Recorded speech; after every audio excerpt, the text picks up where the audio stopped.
How's everybody today? I hope you're all doing well. I am doing good. I wanted to make a video just briefly talking about what Belial shared with me earlier today. If you don't know, I am devoted to King Belial. He is a patron of mine. He is my primary teacher, and I have a daily devotion to him. I've been working consistently with him for years alongside Lucifer, and he's someone that I trust implicitly. Complex, and yeah, there's a lot there to unpack, but I'm just gonna start reading this, and then we'll see where this goes. My blackness fills the empty spaces of the in-between, the liminal of the mind, body, soul, and spirit.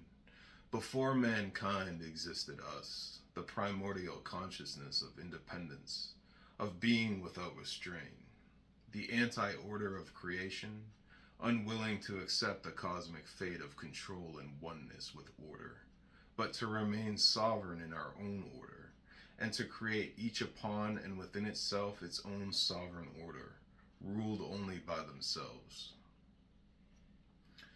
Humanity sprung from the ashes of cosmic chaos and the light of cosmic order, containing both light and darkness, with each its own free will to decide upon their embrace. Both are necessary for the freedom and sovereignty of humanity, yet both are not either or separate. Creation and destruction are embodied in the light and the darkness. Only the incarnate mind of humanity sees duality and separation. To exist beyond the binds of dissolution of the self and the soul, the anti-cosmic freedom must be embraced. Not to destroy creation, but to seed your own creation. In the purest blackness, the most foul and destructive forces exist. I am that blackness. Through me one then sees a mirror of my light, their own light, the light of the darkness, radiant blackness. A balance is attained. And that was it. Now I went out after that and I started to do my work and errands and things like that.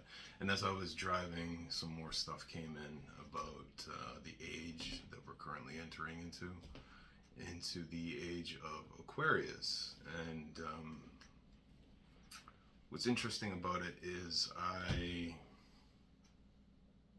so this idea of fluidity and of always consistently remaining in the moment with yourself and being everyday conscious, being a conscious creator every day, has been something that has been in the forefront of my awareness lately, right? More than usual. So he basically said, as we step into the age of Aquarius, it's important to embody fluidity within and without, to be in the moment, as the moment will change ever more and ever greater. The job of the black magician is to transmute and align the energy around you to your benefit and empowerment. Doing this requires daily conscious observation and thought. Institutions will fall and it will be like fireworks. The change that is upon society is unlike anything that you can expect. And it certainly does feel that way, doesn't it, nowadays? There's a lot going on, and there's a lot to take in. And I think it's important now more than ever to really start to understand ourselves on a really deep level, you know? And to understand and be kind and patient with yourself. And whatever chapter you're in, be in that chapter and be okay with it. The old saying is true. It's not about the destination, it is about the journey. And it absolutely is true. Because really, whatever journey you have, whether it's self-deification or ascending to the demonic realm, whatever your specific goal is, we're here in this incarnation right now. And being here, we still have lives to live. We still have other people on very different paths than we are as we walk around and do our thing on this planet. So I think, just embodying that fluidity within and without is important. And one thing that came to me about that was things that I like to do to strengthen my psychic abilities, to keep myself in tune. There's a number of things, but one of the main things is using tarot cards. Basic stuff, right? I like to meditate on tarot cards. Even if I'm not doing a reading, I'll meditate on a tarot deck. Just take a tarot deck and start intuiting what each card means without looking at the guidebook and without looking at cheat sheets. One of my favorite decks, I love this deck. So this is actually the first deck that I bought.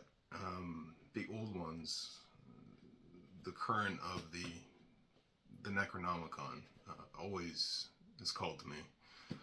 So the Necronomicon Tarot, appropriately, was the first tarot deck that I ever was drawn to. This deck over the years has been phenomenal. Now with tarot, like anything else, it is just a tool, right? So understanding that the imagery of the cardboard is just that, it's just cardboard, but the imagery is what's communicating to your subconscious. So if something is going to communicate to you strongly, you feel a call from the deck, it's because your subconscious is picking up on something from that deck that is very specific to you. Some decks are a lot harder to intuit, and that can be a good thing, I've found. This deck in particular, the Daemonibus Tarot, I love this deck. It's weird as weird comes, man, but it is so cool. Not an easy deck to work with, though, if you're just starting out, that's for sure. The imagery on there can be quite difficult to intuit the meanings from and to try and, figure out what the spread is trying to say to you. So, and it doesn't come with a guidebook. So, I like it, though. It's a great deck. I just have a few decks lying around here. I thought I'd show them, right? Things I like to meditate with. I got decks scattered all over the damn house. So this one, the Black Tarot. There it is. The Black Tarot. Yeah. This is a great deck. The imagery on this really speaks to the subconscious, my subconscious, in a very strong way, and it's really easy to intuit the imagery and to kind of draw the energy and the meaning of the spread and what each card is saying. So anyway, that's just a few decks that I use in a way that I try and stay sharp and intuitive. There's all kinds of different ways. So like I said, keep it sharp and keep it simple as best you can, because the more you complicate your life, the harder everything else is. All right. Thank you. Take care.